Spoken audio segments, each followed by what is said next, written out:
அனைவருக்கும் வணக்கம். அறிவு, சாமர்த்தியம் ரெண்டுத்துக்கும் என்னங்க வித்தியாசம்? வாங்க கதைக்குள்ள போலாம். உலக புகழ்பெற்ற அறிவியலாளர் ஆல்பர்ட் ஐன்ஸ்டீன் அவர்கள் தியரி ஆஃப் ரிலேட்டிவிட்டி அப்படின்ற ஒரு கோட்பாடை கண்டுபிடிச்சார். இந்த கோட்பாடை கண்டுபிடிச்ச ஆரம்ப காலகட்டத்தில் பல கல்லூரிகளுக்கும் பல்கலைக்கழகங்களுக்கு சென்று மாணவர்களிடம் அதை பற்றி உரையாடுவதில் ஆர்வம் கொண்டிருந்தார். இது மாதிரி பல கல்லூரிகளுக்கு செல்லும் பொழுதெல்லாம் தன் காரில் பயணிப்பதையே அவர் வழக்கமாக கொண்டிருந்தார். ஒரு முறை ஒரு காலேஜுக்காக போயிட்டு இருக்கிறப்ப அவருடைய டிரைவர் அவர்கிட்ட சொன்னாரு, ஐயா, உங்களுடைய தியரி ஆஃப் ரிலேட்டிவிட்டி ரொம்ப ரொம்ப எளிமையா இருக்குதுங்க. இதை இதை நீங்க அனுமதிச்சீங்கன்னா நான் கூட இதை எக்ஸ்பிளைன் பண்ணிடுவேன் அப்படின்னு சொன்னாரு. நார்மலா இது மாதிரி யாராவது நம்ம கிட்ட சொன்னாங்க அப்படின்னா நமக்கு கோபம் வரும். பட் ஆல்பர்ட் ஐன்ஸ்டீன் அவர்கள் இதை காம்ப்ளிமெண்டா எடுத்துக்கிட்டாரு.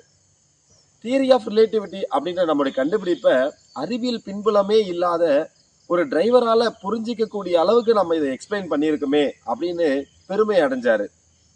ஒரு கொஞ்ச தூரம் பயணிச்ச பிறகு அவர் டிரைவர்கிட்ட சொன்னாரு, சரி, நீங்க சொன்ன மாதிரி இன்னைக்கு நம்ம போற காலேஜ்ல நீங்களே இதை எக்ஸ்பிளைன் பண்ணுங்களேன் அப்படின்னு சொன்னாரு. டிரைவரும் சரி அப்படின்னு அதை ஏத்துக்கிட்டாரு. கல்லூரிக்கு பக்கத்துல போகும்போது ரெண்டு பேரும் தங்களுடைய ட்ரெஸ்ஸை மாத்திக்கிட்டாங்க. இப்ப இருக்கிற மாதிரி ஃபேஸ்புக்கோ, இன்ஸ்டாகிராமோ, லிங்க்டனோ ஒருத்தரோட ப்ரொஃபைலை நம்ம தெரிஞ்சுக்கணும்னா ஈஸியா போய் நம்ம அவங்கள ப்ரொஃபைலை பார்க்குறோம். ஆனா அந்த காலகட்டங்கள் முகங்கள் பரிச்சயம் இல்லாத காலகட்டங்கள்.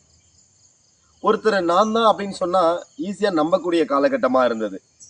ரெண்டு பேரும் காலேஜுக்குள்ள போனாங்க. ஏற்கனவே அவங்க பேசி வச்ச மாதிரி டிரைவர் இன்னைக்கு ப்ரெசன்டேஷனுக்கு போனாரு.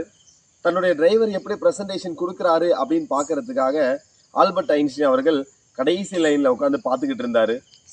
டிரைவரும் தன்னுடைய ப்ரெசன்டேஷன் ஆரம்பிச்சாரு.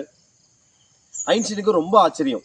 தான் எப்படி அந்த ப்ரெசன்டேஷனை பண்ணுவோமோ, எவ்வளவு நேர்த்தியா பண்ணுவோமோ, என்ன எக்ஸ்பிளனேஷன் கொடுப்போமோ, அதை அவ்வளோ அழகா நம்ம தன்னுடைய டிரைவர் எக்ஸ்பிளைன் பண்றதை ஆச்சரியமா பார்த்துக்கிட்டு இருந்தாரு. இதை விட ஒரு பெரிய ஆச்சரியம் ஐன்ஸ்டீன் அவர்களுக்கு காத்துட்டு இருந்தது. ப்ரெசன்டேஷன் முடிஞ்சதும் அங்க இருக்கிறவங்க எல்லாம் ப்ரெசன்டேஷனை பத்தி கேள்வி கேட்க ஆரம்பிச்சாங்க. ஐன்ஸ்டீன் எந்த கேள்விகளுக்கு எப்படி ஆன்சர் பண்ணுவாரோ அதே மாதிரி தன்னுடைய டிரைவரும் அதே கேள்விகளுக்கு அதே ஆன்சரை பண்ணிக்கிட்டு இருந்தார். எல்லாமே இதுக்கு முன்னாடி கல்லூரிகளில் கேட்கப்பட்ட அதே கேள்விகள். கடைசியா எல்லாம் முடிகிறப்ப ஒருத்தர் எந்திரிச்சு ஒரு கேள்வி கேட்டாரு.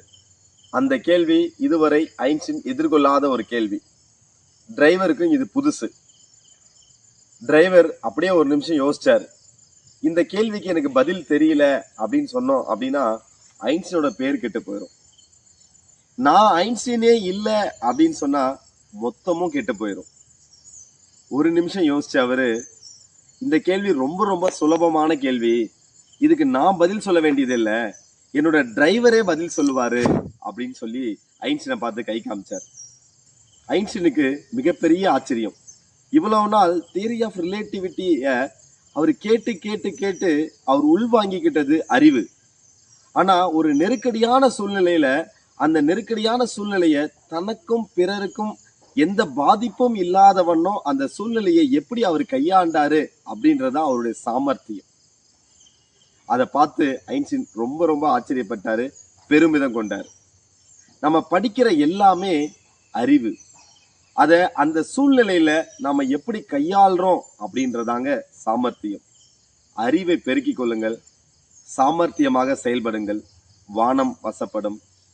நன்றி.